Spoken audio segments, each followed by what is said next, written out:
सो अब हम रिवाइज करने जा रहे हैं बायोकेमिस्ट्री। बहुत ही शॉर्ट एंड क्रिस्प नोट्स है। So let's get started. देखो, अमाइनो एसिड्स जो होते हैं ना, 20 स्टैंडर्ड अमाइनो एसिड्स होते हैं हमारे पास। एल टाइप के होते हैं सारे, और ये अल्फा अमाइनो एसिड होता है। अल्फा अमाइनो एसिड मतलब जो हमारा अल्फा कार्बन होता है ना, उससे जो अमाइनो ग्रुप है वो डायरेक्टली अटैच होता है अल्फा कार्बन से, तो हम उसको अल्फा अमाइनो एसिड होता है बोलते हैं। दूसरा हो जाता है हमारे पास अल्फा कार्बोक्सिलिक ग्रुप, क्योंकि ये भी अल्फा कार्बन से डायरेक्टली अटैच्ड होता है। इनके कॉन्फ़िगरेशन के लिए ना दो सिस्टम होते हैं, एक होता है डीएल सिस्टम, एक होता है आरएस सिस्टम।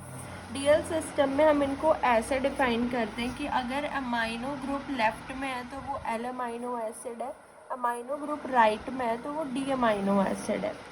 ऐसे अगर हम आरएस सिस्टम में देखें, आरएस सिस्टम में जो एस है, एस का मतलब होता है कि रोटेशन जो है वो काउंटर क्लॉकवाइज है ना। और अगर हम आर का मतलब देखें तो आर का मतलब होता है कि जो रोटेशन है वो क्लॉकवाइज है। एस का मतलब काउंटर क्लॉकवाइज में है, ऑपोजिट डायरेक्शन में, एंड ये क्लॉकवाइज डायरेक्शन में है। एंड जितने भी एल अमाइनो एसिड होते हैं ना, सबका जो कॉन्फ़िगरेशन होता है वो एस ही सबका कॉन्फ़िगरेशन जो है वो एस ही होता है।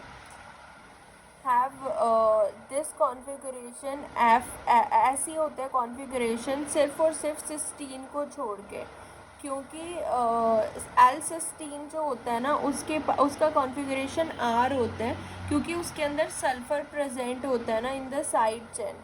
ठीक है, इस वजह से एल सिस्टीन का आर होता है। और ये हाईएस्ट मतलब ये इनके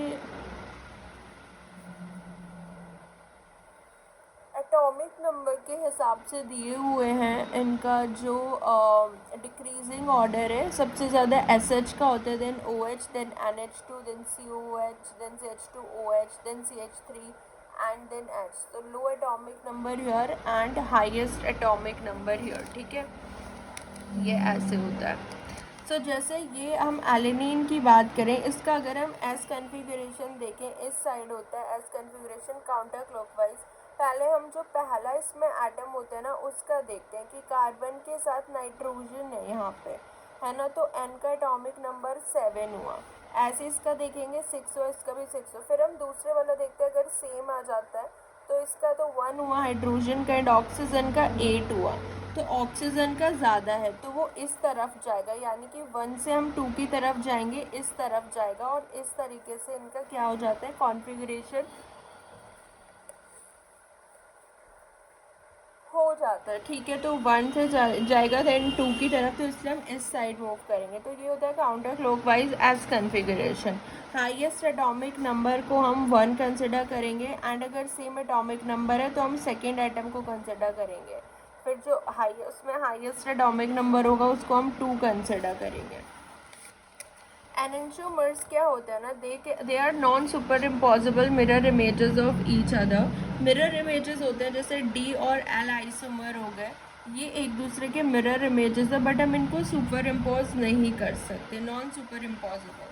सो अगर आपको नंबर ऑफ स्टीरियो आइसोमर निकालना है, उसका फॉर्मूला 2n होता है। n होता है नंबर ऑफ कायरल कार्बन। अगर एक कायरल कार्बन है तो दो इसके क्या होंगे, स्टीरियो आइसोमर्स होंगे, ये डी एंड एल। सो अगर एक कायरल कार्बन है तो वो सिर्फ 2 ही एनेंशियोमर्स बनाएगा, यानी कि डी एंड एल एनेंशियोमर्स हो गए। ठीक है, सो एक कायरल कार्बन है, सो 2 एनेंशियोमर हो गए। अगर 2 कायरल कार्बन है तो वो एनेंशियोमर भी बनाएगा, एंड डायस्टीरियो आइसोमर भी बनाएगा। ठीक है, अगर 2 कायरल कार्बन है तो वो एनेंशियोमर एंड डायस्टीरियो आइसोमर भी बनाएगा। अगर एक कायरल कार्बन है तो वो सिर्फ 2 एनेंशियोमर बनाएगा, डी एंड एल। ठीक है, डायस्टीरियो आइसोमर्स क्या होते हैं? डायस्टीरियो आइसोमर्स होते हैं जो non mirror images of each other. जैसे आइसोल्यूसिन की हम बात करें, जैसे ये आइसोल्यूसिन हो गया, है ना। ये आइसोल्यूसिन है पूरा। ठीक है, इसके पास 2 कायरल कार्बन है। सो ये वाला कायरल कार्बन 2 एनेंशियोमर बना लेगा, डी एंड एल। ये वाला भी डी एंड एल बना लेगा एनेंटियोमर, लेकिन ये आपस में तो डायस्टीरियो आइसोमर्स होता है ना। सो इस तरीके से ये बनाते हैं। डायस्टीरियो आइसोमर्स होते हैं non mirror images of each other, ठीक है। सो दो एनेंटियोमर बनेंगे एंड दो क्या बनेंगे, डायस्टीरियो आइसोमर्स बनेंगे। कायरल, अगर दो कायरल कार्बन है तो वो एनेंटियोमर एंड डायस्टीरियो आइसोमर दोनों बनाता है। एट जब मॉलिक्यूलर बायोलॉजी में हमने पढ़ा, जो अमाइनो एसाइल टीआरएनए सिंथेटेज होता है वो रिजेक्ट कर देता है डी अमाइनो एसिड को, सिर्फ एल अमाइनो एसिड ही अटैच होता है, ठीक है। टीआरएनए पे जो अमाइनो एसिड अटैच होते हैं वो एल ही होते हैं। एंड ये सारे ग्रुप्स गिवन है, एसएच होते हैं थायोल ग्रुप, ये हाइड्रोजन बॉन्ड नहीं फॉर्म कर सकता। एंड जितने भी चार्ज आइडेंटिटीज होते हैं वो हाइड्रोजन बॉन्ड फॉर्म कर सकते हैं, okay. Can form hydrogen bond as such, मतलब ये सारे जितने भी है OH, COH, CHO, NH2, ये सब हाइड्रोजन बॉन्ड फॉर्म कर सकते हैं।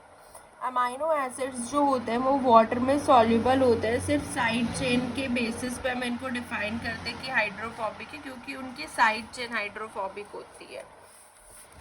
So on the basis of side chain property हमारे पास नॉन पोलर होते हैं, एरोमेटिक, एंड देन पोलर होते हैं।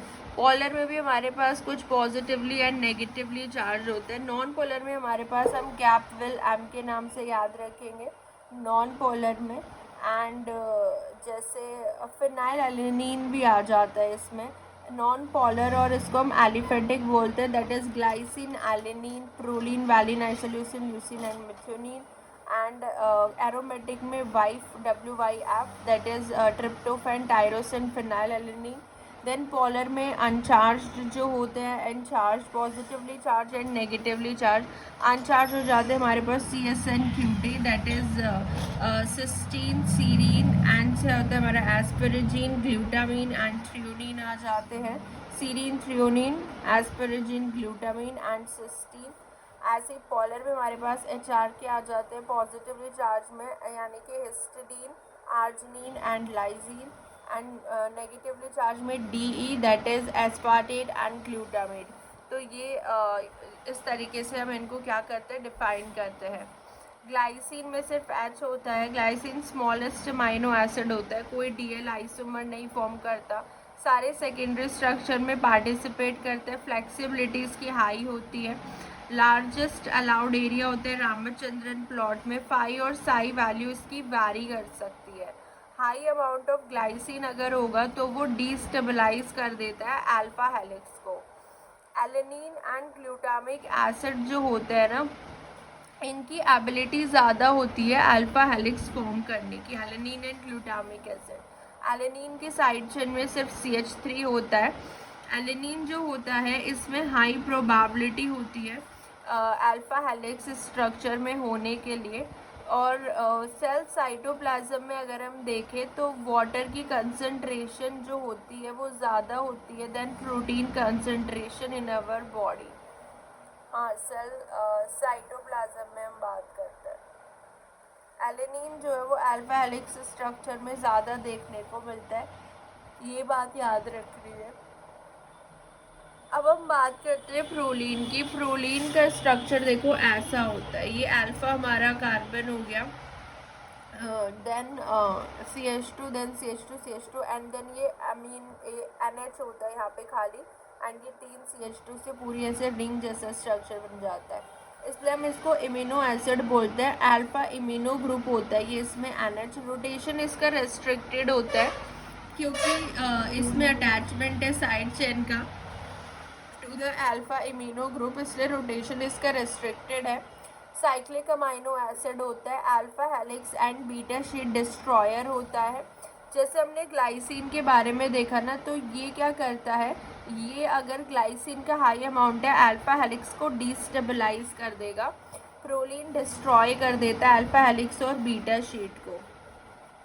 ये रिजिड होती है, इसकी जो साइड चेन होती है इसका स्ट्रक्चर ही रिजिड होता है। ये जनरली बीटा टर्न में देखने को मिलेगा। सबसे कम स्पेस इसका होता है रामाचंद्रन प्लॉट में। पेप्टाइड बॉन्ड जो होते हैं जनरली ट्रांस कन्फिगरेशन में देखे जाते हैं, लेकिन प्रोलीन सिस और ट्रांस दोनों पेप्टाइड बॉन्ड बना सकता है। जनरली ट्रांस होता है, लेकिन प्रोलीन क्या करता है, उसको सिस में कन्वर्ट कर देता है। एक एंजाइम होता है सिस प्रोलिल आइसोमेरेज, वो सिस में कन्वर्ट कर देता है। एंड सिस बॉन्ड फॉर्मेशन भी इम्पॉर्टेंट होते हैं प्रोटीन फोल्डिंग के लिए। ठीक है, सो ये प्रोलीन के बारे में था। उसके बाद फ्री अमाइनो एसिड अगर हम देख रहे हैं कहीं पे, एक अकेला अमाइनो एसिड आप कंसिडर करते हो तो उसके अंदर हम alpha amino group, alpha carboxyl group and side chain उसका कंसिडर करेंगे। लेकिन अगर हम पेप्टाइड और प्रोटीन की बात कर रहे हैं, पूरे पेप्टाइड की, तो उसमें हम कंसिडर सिर्फ उनकी साइड चेन करेंगे। और अल्फा अमाइनो और अल्फा कार्बोक्सिल ग्रुप तो पेप्टाइड बॉन्ड में इन्वॉल्व हो जाता है हर एक अमाइनो एसिड का।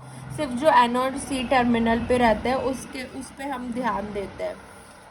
ठीक है, और एक ये भी याद रखना है कि अगर प्रोलीन है ना यहाँ पे, तो इसका इम्यूनो ग्रुप फ्री होता है। अगर ये टर्मिनल पे होता है तो इसका इम्यूनो ग्रुप जो है फ्री है, तो इस केस में ये सिर्फ ट्रांस ही बनाएगा। लेकिन अगर प्रोलीन कहीं बीच में आ जाता है तो ये सिस और ट्रांस दोनों बना लेता है, can form cis and trans bond, जिसमें ये प्रॉब्लम क्रिएट भी करता है।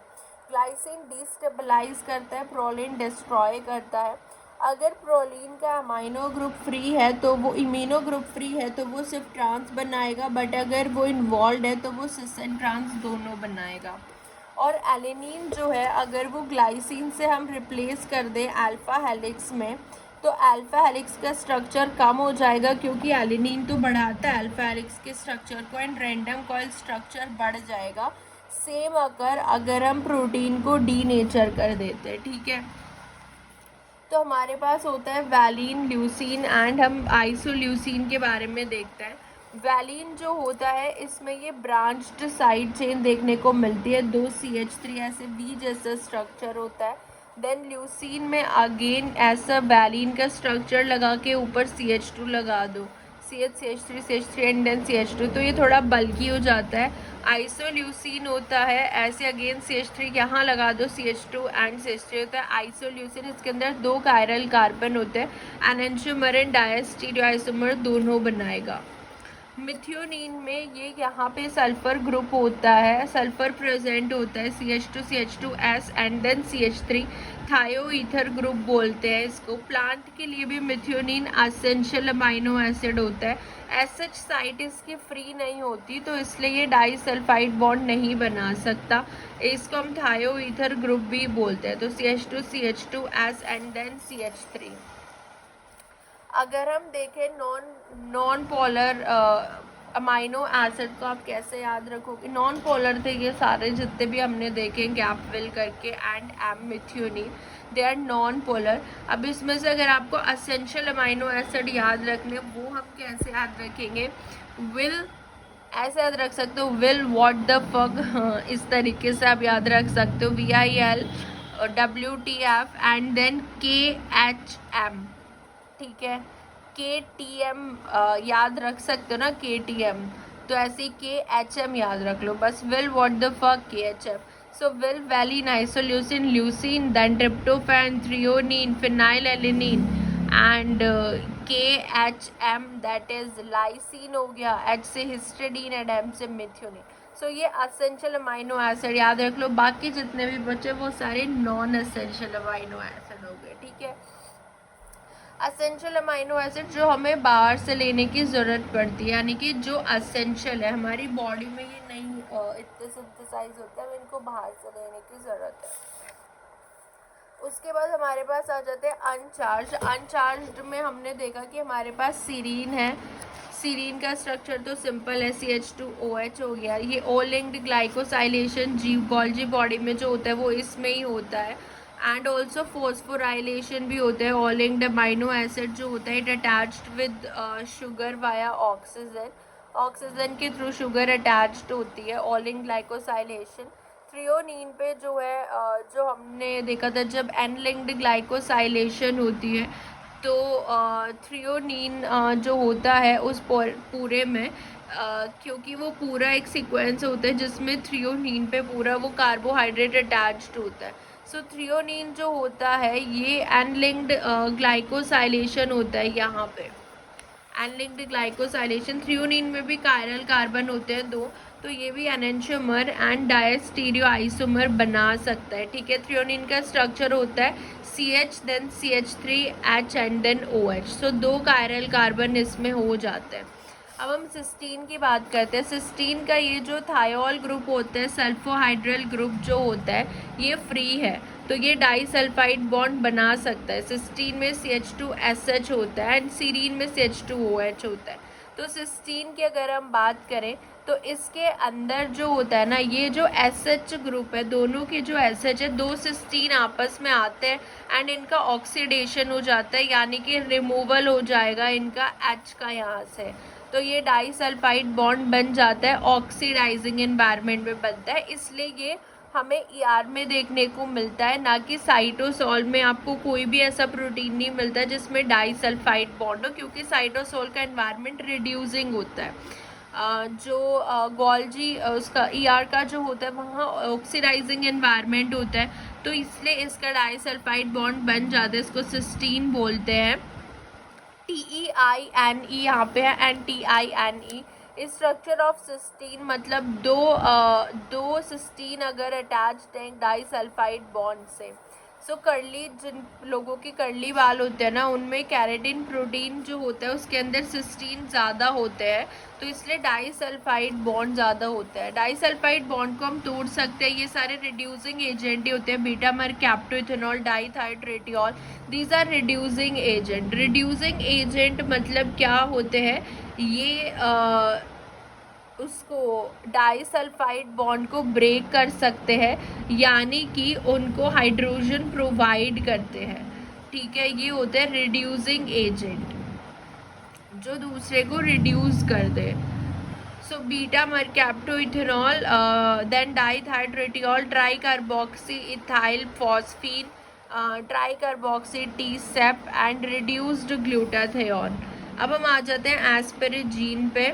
एस्पेरेजीन अमाइड फॉर्म होता है एस्पार्टेट का, जैसे CH2 एंड वहाँ पे COOH होता है एस्पार्टेट में, तो इसलिए यहाँ पे CONH2 अमाइड फॉर्म आ जाते हैं। यहाँ पे होता है एस्पेरेजीन होता है, एनलिंक्ड ग्लाइकोसाइलेशन जो होता है वो एस्पेरेजीन पे होता है। अच्छा, थ्रियोनीन पे नहीं होता है। सीरीन थ्रियोनीन जो होता है ना, वो लगे रहते हैं उस सीक्वेंस में, लेकिन जो एनलिंक्ड ग्लाइकोसाइलेशन होता है, मैंने सोचा थ्रियोनीन मैंने बोला ना, सो थ्रियोनीन पे ओलिंक्ड ही होता है ग्लाइकोसाइलेशन, एनलिंक्ड जो होता है वो एस्पेरेजीन पे होता है। क्या क्या गलती कर रही जा रही हूँ मैं, ठीक है। उसके बाद ग्लूटामीन हमारे पास होता है। ग्लूटामीन जो होता है ना, इस पर कोई ग्लाइकोसाइलेशन नहीं होता है, ये ग्लूटामेट जैसा होगा, CH2 and then CONH2 amide form होती है ग्लूटामीन। अब हम आ जाते हैं positively charge amino acid, histidine, arginine and lysine, HRK। Histidine में इमिडाजोल रिंग आपको मिलेगी, इमिडाजोल आ रहा है, ठीक है, डाजोल, इमिडाजोल। हिस्टिडीन में याद रखना बस हिस्टिडीन में इमिडाजोल रिंग होती है। जो ये इमिडाजोल रिंग है, ये प्रोटॉन एक्सेप्ट कर सकती है, ठीक है। और हिस्टिडीन की जो PI वैल्यू होती है वो फिजियोलॉजिकल pH के काफ़ी क्लोज होती है, सो ये बफर की तरह भी एक्ट कर सकती है। इसमें एफिनिटी होती है किसके लिए, फॉर निकल के लिए बहुत ज़्यादा एफिनिटी होती है इमिडाजोल रिंग की, जिसे हम एफिनिटी क्रोमेटोग्राफी करते हैं ना, उसमें भी हम ये चीज़ यूज़ कर सकते हैं कि इमिडाजोल की एफिनिटी किसके लिए, निकल के लिए ज़्यादा होती है। हिस्टिडीन जो होता है बहुत सारे एंजाइम की एक्टिव साइट्स में भी पाया जाता है। सो इमिडाजोल हैज़ एफिनिटी फॉर निकल, वेरी हाई एफिनिटी होती है। आर्जिनिन की अगर हम बात करें, आर्जिनिन में होता है alpha, beta, gamma, delta, epsilon, नहीं गामा, डेल्टा एंड देन ये पूरा ग्वानिडियम ग्रुप होता है इसके पास, आर्जिनिन के पास 1 2 3 एंड ये पूरा ग्वानिडियम ग्रुप होता है। ये यूरिया जैसा होता है, यूरिया में होता है NH2CO एंड देन NH2, सो इसमें खाली NH है, then C double bond NH आ जाएगा एंड देन यहाँ पे NH3 प्लस आ जाता है। सो सो ये यूरिया, जैसे यूरिया का फॉर्मूला होता है ना NH2CO NH2, सो ये O जो है इसमें रिप्लेस्ड हो जाता है NH से। तो ये होता है हमारा ग्वानिडियम स्ट्रक्चर। अगर हम HCl लगा देंगे तो ग्वानिडियम HCl बन जाएगा। ग्वानिडियम HCl एक स्ट्रॉन्ग डीनेचरिंग एजेंट होता है, यूरिया एक माइल्ड डीनेचरिंग एजेंट होता है। तो ये ग्वानिडियम ग्रुप होता है, याद रखना। आर्जिनिन के पास होता है। लाइजीन के पास एप्सिनॉल अमाइनो ग्रुप होता है, alpha beta gamma delta epsilon amino group होता है लाइजीन के पास, ठीक है। और इसका भी बहुत ज़्यादा हम यूज़ देखेंगे एंजाइम्स वगैरह में। एप्सिनॉल अमाइनो ग्रुप होता है ये NH3+, ठीक है। और ये मेडाजोल रिंग हमने देख ली, और हिस्टिडीन बफर की तरह भी काम करता है। ये था हमारा पॉजिटिवली चार्ज अमाइनो एसिड। तो अब हम दूसरा देखने वाले हैं नेगेटिवली चार्ज अमाइनो एसिड के बारे में, जो हमारे पास होता है एस्पार्टेट एंड ग्लूटामेट। एस्पार्टेट वही है कि जिसको हम D से डिनोट करते हैं, CH2COOH।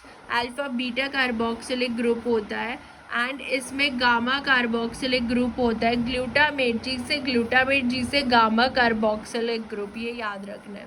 अब एरोमेटिक आ जाते हैं, जिनकी साइड चेन एरोमेटिक होती है। पहले हम देखते हैं फिनाइल एलेनिन जो होता है। देखो इसमें तो बस ये एलेनिन ग्रुप लगा हुआ है, ये हाइड्रोफोबिक होते हैं, नॉन पोलर फिनाइल एलेनिन, ठीक है। CH2 एंड देन ये पूरा एलेनिन ग्रुप है। देन टायरोसिन आ जाता है, टायरोसिन में पूरा एलेनिन आ जाता है, सेम ऐसे फिनाइल एलेनिन, बट इसमें OH लग जाता है विच इज़ पोलर टायरोसिन में। देन ट्रिप्टोफैन का स्ट्रक्चर कुछ ऐसा होता है, इसमें ये इंडोल रिंग होती है। ट्रिप्टोफैन में जो ये इंडोल रिंग होती है ये पोलर होता है, ठीक है। और ये इंडोल रिंग होती है IAAs का प्रिकर्सर होते हैं। प्लांट हार्मोन जैसे हम ऑक्सिन देखते हैं ना, IA indole acetic acid, indole butyric acid, इन सब का प्रिकर्सर यही होता है ट्रिप्टोफैन।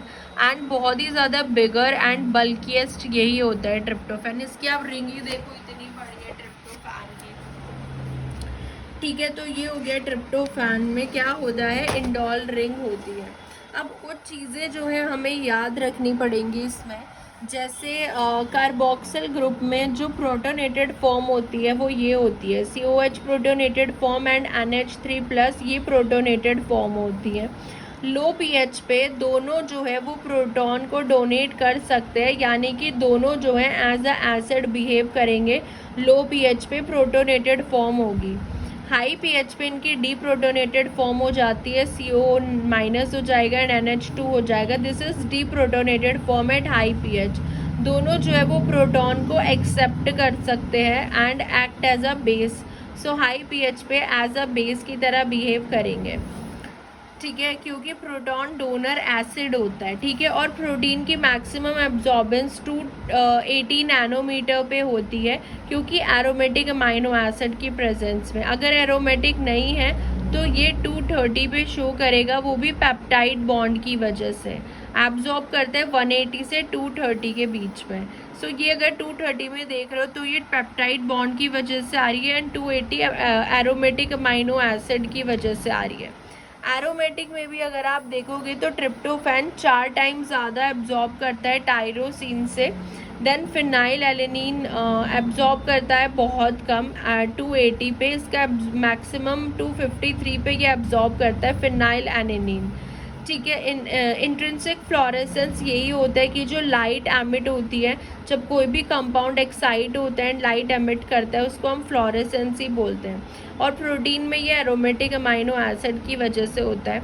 जैसे अगर हम यहाँ पे देखें, ट्रिप्टोफैन जो है वो 4 टाइम एब्जॉर्ब कर रहा है 280 पे, सबसे कम होती है। देन टायरोसिन आ गया, एंड देन फिनाइल एलेनिन का मैक्सिमम 253 पे होता है। उसके बाद DNA और RNA का एब्जॉर्प्शन 260 पे होता है विजिबल रेज। और ये सारी रेज याद रखनी है, जैसे गामा रेज, एक्सरे, UV रे इधर आ गया, देन विबग्योर आ जाता है, then infrared, far red, microwave and radio wave. अगर हम ऐसे जा रहे हैं तो इनकी वेवलेंथ तो बढ़ रही है लेकिन एनर्जी कम होती जा रही है। सो अगर वो UV की लाइट एब्जॉर्ब कर रहा है, यानी कि हाई एनर्जी की लाइट एब्जॉर्ब कर रहा है, एंड कम एनर्जी की वो जो है फिर एमिट करेगा, जिसकी वेवलेंथ ज़्यादा होगी लेकिन एनर्जी कम होती है। सो ये कुछ चीज़ें हैं जो याद रखनी है, ठीक है। ओके, सो ब्यूर लैम्बर्ट हम पढ़ते हैं, इसमें हम देखते हैं कि एब्जॉर्बेंस जो होता है वो डायरेक्टली प्रोपोर्शन होता है कंसंट्रेशन एंड पाथ लेंथ के। पाथ लेंथ यहाँ पर मेजर करते हैं कि जो हमारा क्यूवेट होता है उसकी विड्थ कितनी होती है। जैसे कि हमारे पास क्यूवेट है, ये 1 सेंटीमीटर का है यहाँ पे। देन यहाँ पे इंसिडेंट लाइट आती है कि हमारा सोल्यूशन है, कुछ सोल्यूशन एब्जॉर्ब कर लेता है एंड देन जो लाइट होती है वो कुछ ट्रांसमिट हो जाती है। एब्जॉर्बेंस को हम incident light minus transmitted light भी फॉर्मूला है एक एब्जॉर्बेंस का। देन एब्जॉर्बेंस को हम लगते हैं कि हमारा जब हम ये डायरेक्टली प्रोपोर्शन हटाते हैं तो यहाँ पे हमारा कोएफिशिएंट लगता है molar extension coefficient into concentration and into path length. ठीक है, तो ये हमारा क्या हो गया, molar concentration and path length. तो एब्जॉर्बेंस का ये फॉर्मूला बन जाता है। देन एब्जॉर्बेंस जो है डायरेक्टली प्रोपोर्शनल है molar extension coefficient like concentration के एंड पाथ लेंथ के डायरेक्टली प्रोपोर्शनल होते हैं। अगर हम यहाँ से मोलर एक्सटेंशन कोएफिशिएंट की डेफिनेशन निकालें तो यहाँ ये हो जाएगा एब्जॉर्बेंस अपॉन सी इंटू एल। सी जो होता है 1 मोलर हम लेते हैं एंड लेंथ सेंटीमीटर। सो जो ये होता है मोलर एक्सटेंशन कोएफिशिएंट, इसको हम डिफाइन कर सकते हैं कि is the absorbance of 1 molar solution at 1 cm cuvette.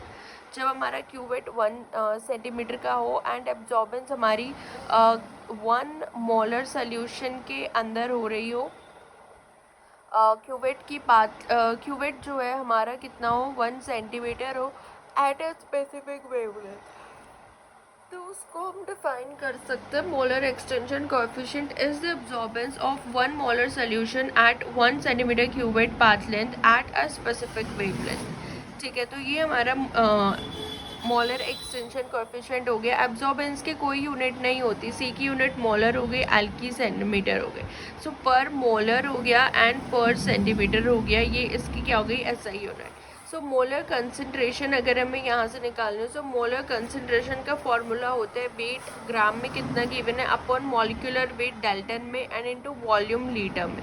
Wait molecular weight and then into volume and ये हमारा होता है मोलर एक्सटेंशन कोएफिशिएंट, ये होता है एंड एब्जॉर्बेंस ये होता है। ठीक है, इसका फॉर्मूला हमें पता ही है एब्जॉर्बेंस का, molar extension coefficient into concentration into L. So यहाँ पे हम ये वाला कंसंट्रेशन रख देंगे, दैट इज वेट कितना है ग्राम में and upon molecular weight dalton में एंड वॉल्यूम लीटर में। तो इस तरीके से हम जो है ये फॉर्मूला डिराइव करते हैं एब्जॉर्बेंस का। ठीक है, और यहाँ पे जो है weight gram upon volume litre, अगर ये mg अपॉन ml हो, माइक्रोग्राम अपॉन माइक्रोलीटर हो, ये सब सारी एंटिटीज़ इक्वल ही होती हैं। ठीक है, क्योंकि हम देखते हैं 1 ग्राम में 100 mg होते हैं एंड 1 लीटर में 1000 ml होता है। तो ये सब 1000 mg होते हैं 1 ग्राम में, 1000 mg एंड 1 लीटर में 1000 ml, तो वो इक्वल ही आएगा, सारी एंटिटीज़ जो है वो इक्वल ही आएंगी।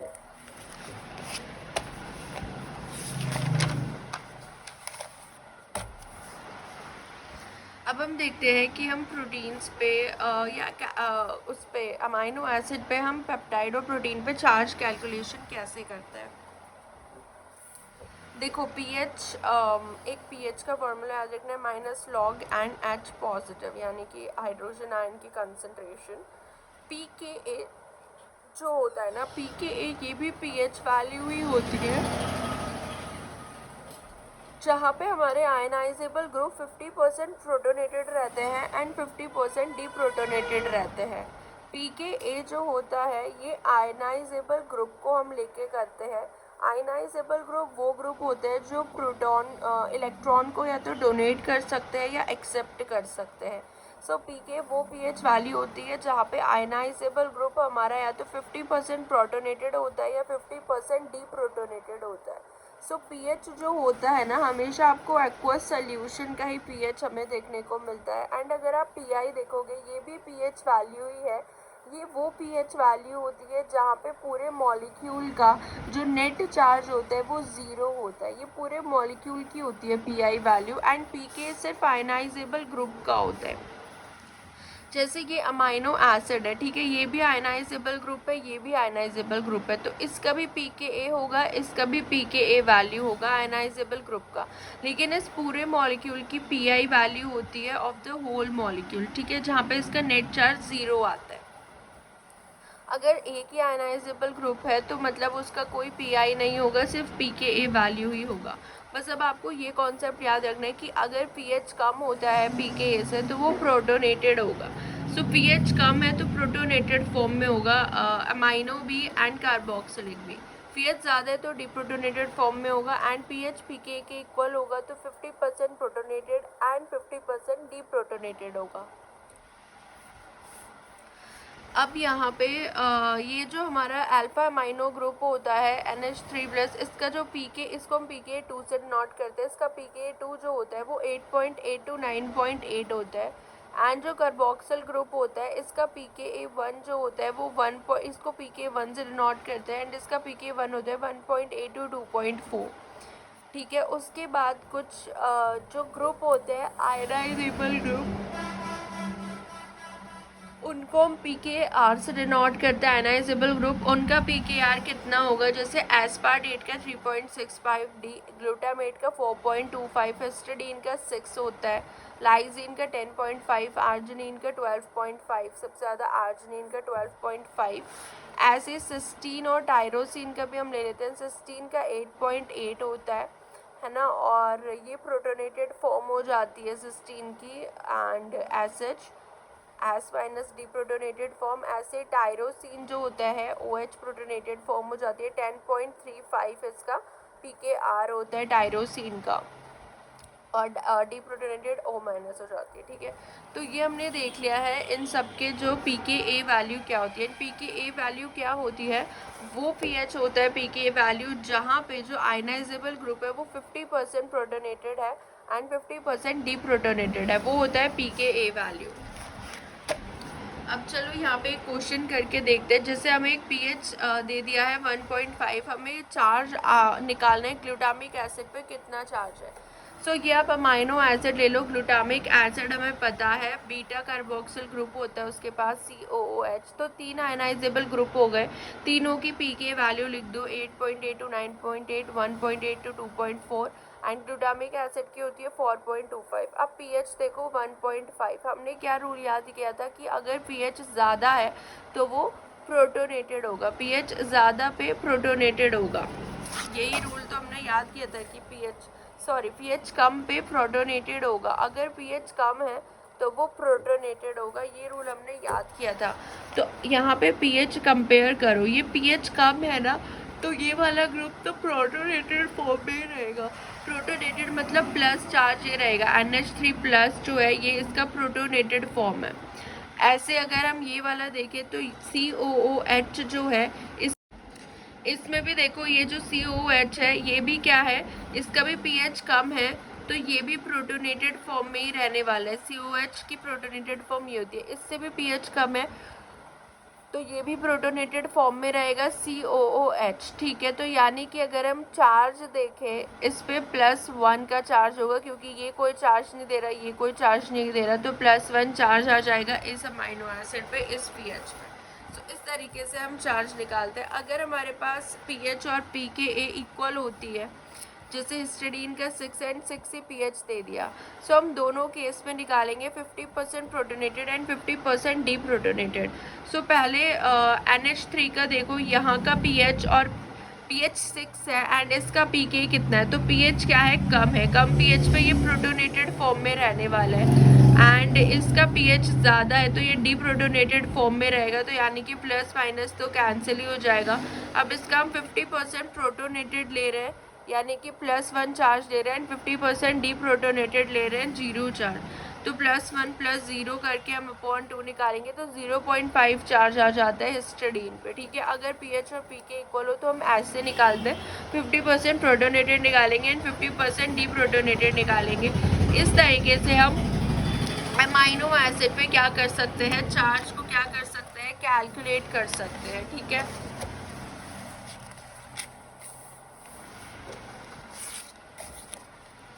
अब हम देख रहे हैं charge calculation on off peptide. Charge calculation peptide पे कैसे करेंगे।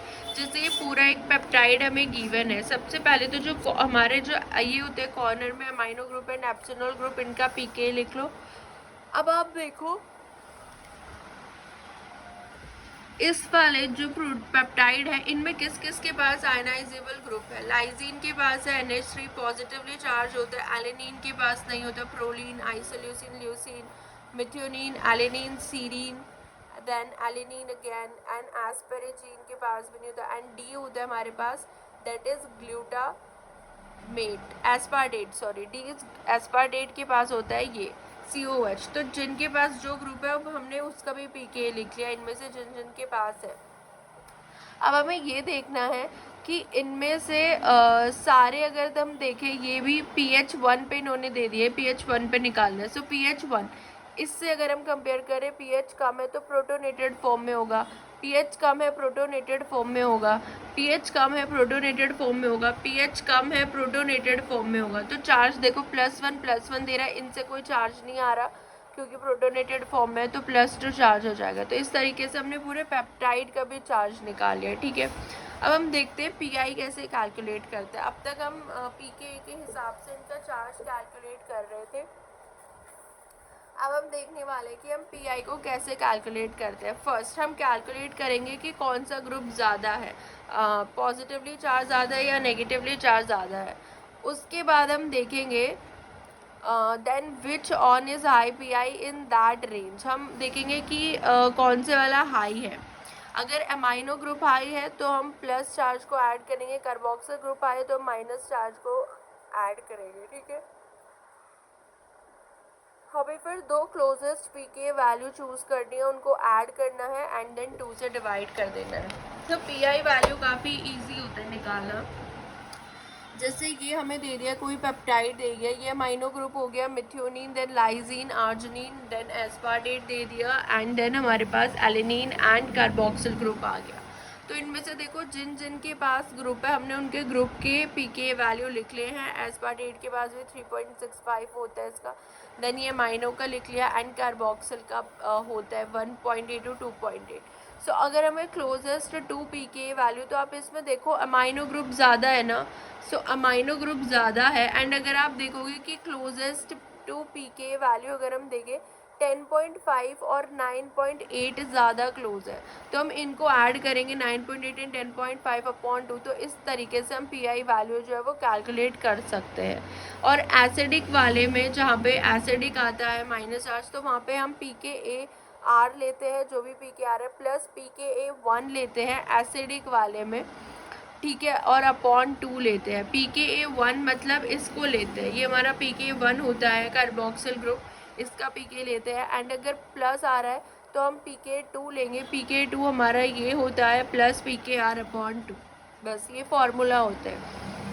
अब हम देखते हैं टाइट्रेशन कर्व। देखो टाइट्रेशन कर्व जो है हम पढ़ते बहुत बार है बट समझ में नहीं आता है, इसको हम देखते हैं अच्छे से। टाइट्रेशन कर्व जो होता है इससे हम कैलकुलेट कर सकते हैं और आइडेंटिफाई कर सकते हैं the number of ionisable group, उनका पीके क्या है, उनकी पीआई वैल्यू क्या है, ये सब हम उनसे पता लगा सकते हैं।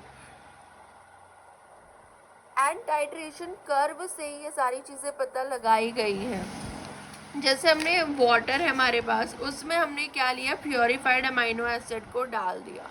अब हम उसमें बहुत ज़्यादा स्ट्रॉन्ग एसिड डालेंगे। एसिड डालने से क्या होता है, पीएच जो है वो कम हो जाती है, पीएच बहुत कम हो जाती है जब हमने स्ट्रॉन्ग एसिड डाला। उसके बाद हम क्या करेंगे, अब पीएच डालने से, एसिड डाला हमने, पीएच उनकी कम हो गई, यानी कि सारे ग्रुप अपने कौन से स्टेट में आ गए, प्रोटोनेटेड स्टेट में आ गए, क्योंकि पीएच कम होती है सब प्रोटोनेटेड स्टेट में आ जाते हैं। सो टाइट्रेशन स्टार्ट करने से पहले सारे ग्रुप अपने प्रोटोनेटेड स्टेट में रहते हैं। अब हमें इसमें ऐड करना है strong base, drop by drop हम इसमें बेस ऐड करते हैं। एंड फिर हम चेक करते हैं कि इसके अंदर कितना पीएच में चेंज आ रहा है, ठीक है। ड्रॉप बाय ड्रॉप हम इसमें क्या ऐड करेंगे, बेस ऐड करेंगे। देखो इस तरीके का कर्व हमें दिखाई देता है, ऐसे वाला कर्व। सबसे पहले अब सारे के सारे ग्रुप प्रोटोनेटेड स्टेट में होते हैं, ठीक है। अमाइनो एसिड जो है यहाँ पे अपने एसिडिक पीएच में है, तो सबसे पहले वो इस जैसे हम बेस ऐड करते जा रहे हैं, ये एक पॉइंट आएगा जहाँ पे जो उसका कार्बोक्सिल ग्रुप है सबसे पहले उसका डीप्रोटोनेशन स्टार्ट हो जाएगा, ठीक है, क्योंकि उसका पीके वैल्यू भी तो कम होता है, इसलिए डीप्रोटोनेशन सबसे पहले स्टार्ट होगा। 50% प्रोटोनेटेड होगा एंड 50% डीप्रोटोनेटेड होगा इस वाले स्टेट पे। तो ये इसकी वैल्यू आ जाती है pKa1 वैल्यू, यहाँ पे 50% प्रोटोनेटेड एंड 50% डीप्रोटोनेटेड। उसके बाद एक पॉइंट आएगा जहाँ पे पूरा जो है इसकी पीआई वैल्यू आ जाएगी, ठीक है, पीआई वैल्यू आ जाती है यहाँ पे। उसके बाद हमारा डीप्रोटोनेशन जब स्टार्ट होता है, फिर यहाँ पे डीप्रोटोनेशन हो जाएगा, कंप्लीट डीप्रोटोनेशन हो जाएगा यहाँ पे, ठीक है। उसके बाद वो हो जाएगी पीआई वैल्यू। देन उसके बाद डीप्रोटोनेशन स्टार्ट हो जाता है अमाइनो ग्रुप का, वो हो जाता है pKa2 हमारा, ठीक है। तो इस तरीके से हम ये कैलकुलेट करते हैं pKa1 pKa2। Amino acid basic पे है, ठीक है। अब हमने देखा कि जब ज़्यादा बेस हम ऐड करते हैं तो अमाइनो एसिड चेंज को रेजिस्ट करता है, पीएच में चेंज को रेजिस्ट करता है। वो क्यों होता है? क्योंकि उसके अंदर डीप्रोटोनेशन हो रहा है कार्बोक्सिल ग्रुप का at first. So the region of resist, उसको हम बफरिंग जोन भी बोल देते हैं, जहाँ पे वो रेजिस्ट कर रहा होता है, क्योंकि वहाँ पे डीप्रोटोनेशन हो रहा होता है, तो इसलिए वो रेजिस्ट करता है, ठीक है। एक बार हम ये सारे जो है डायग्राम बोल रहे हैं, इनका जो स्ट्रक्चर है वो देखते हैं। सो हम बेस ऐड कर रहे हैं, यानी कि बेस हम ऐड कर रहे हैं OH-, तो COO जब डीप्रोटोनेशन स्टार्ट करता है एंड वो H पॉजिटिव रिलीज करता है, तो OH और H पॉजिटिव हाइड्रोजन आयन मिलते हैं, वाटर बना लेते हैं, यानी कि पीएच में जो है रेजिस्ट आ रहा है, पीएच के चेंज रेजिस्ट होता है, ठीक है। क्योंकि एट फर्स्ट COH डीप्रोटोनेट होता है, तो इसलिए उसकी pKa वैल्यू भी हमें कम मिलती है। जैसे ये फर्स्ट स्टेप प्रोटोनेटेड में है एज